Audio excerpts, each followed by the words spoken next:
श्री जी बिल्कुल नहीं, वाकू गिरन दो, अपने आप संभलेगा, तुम बिल्कुल मत जाओ। अरे तुम कैसे हो बेचारो, गिर बीमार हो, लग जाएगी वाकई। दोनों में ऐसी बात चल रही, इतने में सूरदास जी गिर गए गड्ढा में। ठाकुर जी बोले जल्दी चलो, मंदिर खुलने को समय है क्या? श्री जी बोली पहले आपको बाहर निकालो, ये जब बाहर आ जाएगा तब जाऊंगी। ठाकुर जी बोले देखो मान जाओ। बोले ठीक है तुम अकेले चले जाओ, मैं तो ना जा रही, मैं तो निकाल के जाऊंगी। अब श्री जी के बिना ठाकुर जी कैसे जाएं? ठाकुर जी बोले मैं तो पहले ही मना कर रहा हूं, मत चलो, मानो ना हो, मैं तो जानू ना आपकी बातन ने, ऐसी कृपा कर दें कोई पे भी। बोले कोई पे भी? सूरदास बोले मैं जानू, पर यहाँ पे अभी कृपा ना करनी, कुछ दिन और या को ऐसे रहने दो। श्री जी बोली ना मुंह पे ना देखो जा रहा हो, अब ऐसा हो जाएगा यहाँ पे बिना कृपा किए गए तो श्रीनाथ जी के आधे नेत्र में आंसू रहेंगे, श्री जी रुदन करती रहेंगे। बोले मैं सुख से विराजनो चाहूं, बाकी पहले आप कृपा करके चलो।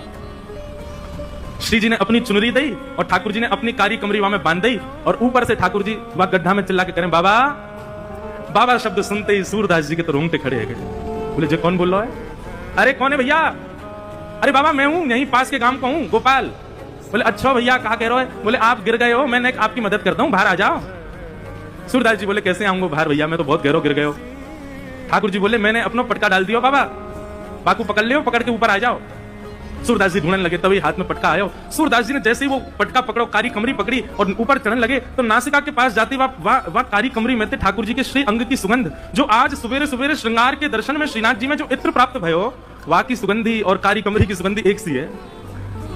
सूरदास जी बोले जे सुगंधी तो सुबह सुबह गुसाई जी ने दही मोह श्रृंगार के बाद, यह पटका में तो कैसे आ रही है? सूरदास जी के मन में संशय नहीं आया कि कोई और होगा, तुरंत विश्वास प्रकट हो गया, श्याम सुंदर ही है। और मानो कमर कसलई हो, बोले आज सूरदास छोड़ना ना है इनको, बड़ी मुश्किल से आए आज तो पकड़ना है। ऊपर आने लगे सूरदास, यहाँ ठाकुर जी श्री जी की चुनरी तक कारी कमरी बंधी भई है, और ठाकुर जी श्री जी की चुनरी पकड़े खड़े, और ठाकुर जी की कमर पकड़ के श्री जी खींच रही है पीछे, और सूरदास बाहर आ रहे हैं। सूरदास जी जैसे जैसे बाहर आ रहे हैं, नेत्र में आंसू आ रहे हैं, लेकिन पी रहे हैं। बोले आज बाबू को ना हो, आज तो चतुराई दिखानी है। और जैसे ही महाराज सूरदास जी निकल के बाहर आए, जानबूझ के सूरदास जी ने ऐसा नाटक किया कि मानो गिर गए हों, और जोर से आगे की तरफ गिरवे को भय। ठाकुर जी तो पीछे हट गए, श्री जी वहीं रह गए, जो श्री जी के चरण में जाके गिरे, सोई चरण पकड़ लिए सूरदास जी ने। अब सूरदास जी के हाथ में जैसे श्री जी के चरण आए, ठाकुर जी ने श्री जी को हाथ पकड़ो, जोर से बोले पीछे हटो। अब पीछे श्री जी हटी तो श्री जी के पावन को नूपुर सूरदास जी के हाथ में रह गए। सूरदास जी ने चुपचाप छुपाई के यहीं दल लियो। ठाकुर जी बोले श्री जी जल्दी चलो, मंदिर खुलवा रहा हूं, गुसाई जी अभी मंदिर खोल देंगे।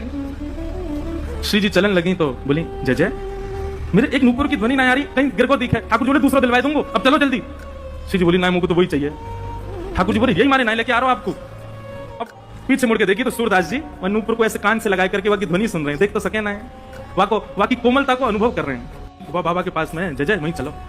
ठाकुर जी बोले अब यही पर हिंदी में दूसरी दिला दूंगा तुम्हें, अब चलो जल्दी, मंदिर में खुल जाएगा नहीं तो। बोले ना मुझको तो यही चाहिए।